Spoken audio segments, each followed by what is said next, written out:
पाणीपुरीची तिखट गोड खारट चव आवडत नसेल असा माणूस विराळाच. त्यातही घरच्यापेक्षा रस्त्यावरच्या ठेल्यावरचीच पाणीपुरी आपल्याला जास्त आवडते. पण सावधान, तुमच्या या पाणीपुरीला चव आणण्यासाठी त्यात मिसळलेलं असू शकतं टॉयलेट क्लीनर. होय, टॉयलेट क्लीनर. अहमदाबादमध्ये असंच झालंय.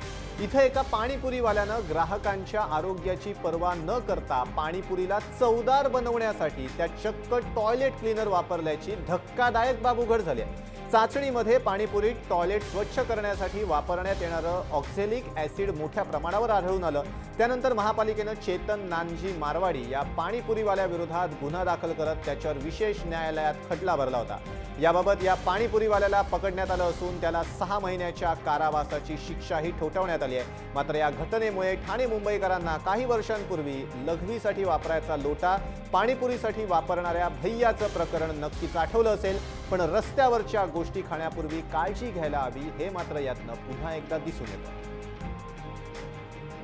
अन्न आणि औषध प्रशासनानं यावर काय प्रतिक्रिया दिलीत पाहूयात. अशा ठिकाणी जर अन्न पदार्थाचा दर्जा जर बाळगला जात नसेल तर अशा विक्रेत्यांवर कठोर कारवाईची कायद्यामध्ये प्रावधान आहे. अशा प्रकारे जर आढळून आल्यास त्यांना आणि ते खाल्ल्यानंतर जर मानवी जीवितास किंवा मानवी शरीरास काही हानी पोहोचत असेल तर त्याकरता 6 वर्षाची शिक्षा आणि 5 लाखावरील दंडाची सुद्धा तरतूद कायद्यामध्ये केलेली आहे.